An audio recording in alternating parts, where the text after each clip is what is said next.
안녕하세요. 장혜경입니다. 저희가 다가오는 우리 팀 특송 시간이 아직 2주 정도 시간이 남아 있습니다. 그런데 진즉부터 너무 떨리는 거예요. 생각만 해도. 그래서 제가 유진 지사님께 너무 떨린다. 어떡해. 혼자 부르는 것도 아닌데 같이 서서 부를 겐데 무대 앞에서 찬양을 한다라고 생각하는 것만으로도 너무 떨린다 그랬더니 유진 지사님께서 앞에 서는 시간을 많이 갖고 그리고 자꾸자꾸 해봐야 괜찮아진다. 그렇게 말씀을 하시더라고요. 그리고 목사님께서 오늘 정확하게 12시 20분에 톡이 왔어요. 갑자기 안부를 물으시더라고요. 그래서 갑자기 5분 메시지 요청을 하시는데 그 순간부터 무지 떨리더라고요. 이미 그렇게 물어보셨을 적에 저는 안 되겠습니다는 아니었으니까. 네, 하지만 자꾸 접하기 위해서 기꺼이 오케이 했습니다. 잘했죠? 저는 이 조각목에 9월 10일 주일에 처음 왔습니다. 많은 분들이 이 조각목 가족분들이 환하게 웃으면서 반겨주시는데 너무 정겹고 편했어요. 가식적인 느낌이 아니라 굉장히 친정집에 온 것 같은 편한 느낌이었거든요. 지금부터 이러면 안 되는데 아까 은혜 찬송가 부른 뒤로 이렇게 웁니다. 목사님이 이곳에 오신 여러분 환영하고 사랑합니다. 이곳에 오신 모든 분들은 귀하신 분들이라 제가 함부로 할 수 없고 귀하게 받들고 섬겨야 한다는 인사말에 눈물이 났었습니다. 제가 이제까지 생활하면서 살아오면서 화나고 힘들게 했을 때 아이들에게 이쁘게만 대했을까요? 아이들에게 화났을 때 모진 말도 했고 함부로 하기도 했던 제 모습의 반성이었습니다. 그리고 그날 말씀에 고린도전서 14장 1절에서 25절 말씀으로 예언의 은사를 사모하라라는 주제의 말씀을 하셨었는데요. 9가지 성령의 은사는 하나님의 뜻대로 각 사람에게 나누어 주시는 것이라고 더 큰 은사를 사모하라라고 말씀하셨는데 그 중에 특별히 예언을 하려고 하라라고 하셨습니다. 예언은 곧 하나님의 말씀을 전하는 것이라고 하셨습니다. 솔직히 저는 제가 생각했을 때 엄청 믿음이 깊게 있다거나 그런 것 같지도 않고 어떠한 은사를 받은 일도 있었나? 그것도 잘 모르겠습니다. 하지만 목사님께서 하시는 중간중간 하시는 매번 올 때마다 하시는 말씀들을 가만히 듣다 보면은요, 기도해서 구했으면 그렇게 됐을 것이라고 믿고 그렇게 된다고 믿는다는 것이다라는 겁니다. 저도 어느 순간 만나는 사람들에게 저는 몰랐거든요. 말을 그렇게 한다는 생각을 못했습니다. 근데 제 사람들한테 신앙생활 하세요?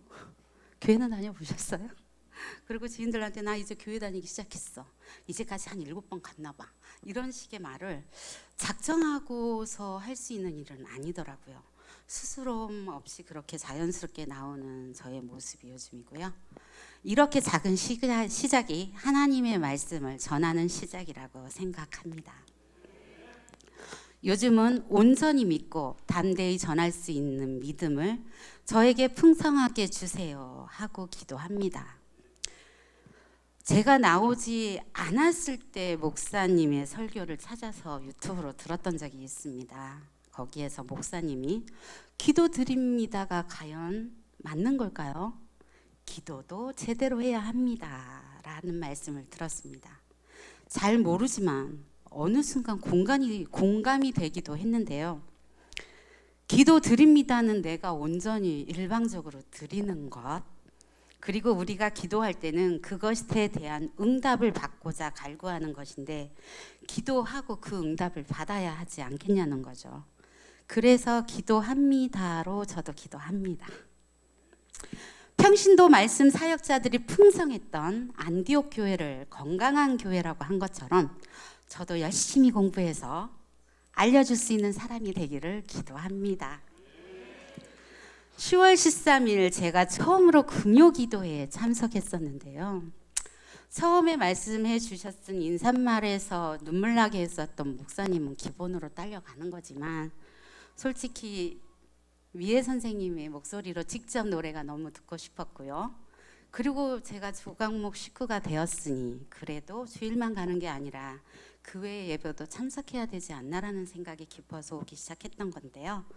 그때 목사님께서 민수기 30장 말씀의 요약으로 아버지이자 남편이신 하나님께 말하라 라는 내용이었습니다. 시집가기 전 어린 딸은 아버지에게, 결혼한 여자들은 남편에게 말해야 한다는 내용이었는데요. 여자가 서원한 내용은 입으로 말한 대로 다 이행해야 하고 하지 않아도 되는 경우가 여자에게는 두 가지가 있었다고 합니다. 아버지나 남편이 서원한 걸 듣고 안 된다라고 했을 때는 그것은 무효화된다라고 하셨는데요.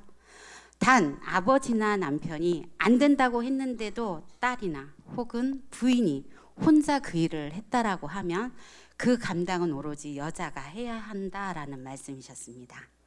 그 말씀 들으면서 저는 또 이런 생각을 했습니다. 여기서 웃으시면 안 됩니다. 우리 신랑이 안 돼! 그거 하지 마! 이랬던 적이 있었거든요. 제가 그 말을 솔직히 무시하려던 건 아니고 감정에 앞서서, 이성이 줄어들고 감정에 앞서서 한 두세 번쯤 사고를 친 적이 있어요. 근데 그거를 나중에 신랑이 알고 모두 감당하고 해결을 해줬었거든요. 세상 그게 또 얼마나 감사한지요. 그 말씀을 듣고 나니. 그래서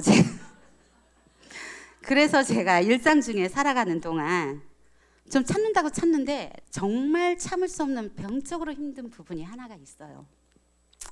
저희 식구들하고 매번 부딪히는 문제긴 하는데요. 저는 그런 일이 있으면 아이고 두야, 이러는 것이 사람이냐, 말 못하는 개도 매일 똑같은 것 같고 혼내면 혼날 짓을 안 하고 말을 들어 처먹겠다. 근데 하물며 그럼 니네는 개보다 못하다는 얘기냐, 이러면서 레파토리가 쭉 나왔었는데요. 이 조각목에 나오기 시작하면서 화가 나고 속상할 때 한마디를 합니다. 오 주여. 그 이 한마디 외치고 나면요, 희한하죠. 감정 조절이 50% 이상 뚝 떨어져서 그 이상의 나쁜 말을 하지 않아요. 잔소리도 하지 않게 되더라고요. 신기하죠? 이미 다 하신 거라 안 신기하게 수도 있겠습니다. 근데 저희 큰딸이 그 부분을 인정을 해주더라고요. 엄마 벌써 내 방에 이 물건을 다 한 봉다리에 넣어서 버렸을 텐데 오늘이 치울 날이 아니구나 하고 그냥 가는 거 보니까 그런 것 같다라는 말을 하더라고요. 하지만 교회는 정말 싫다라고 합니다. 신앙생활 자체가 싫다라고 해요. 우리 식구들이 모두 하나님을 믿을 수 있게 제가 많이 변하는 모습을 보여주고 싶고요. 요즘 많이 저는 밝아졌고 예전에 내 모습을 많이 찾았습니다.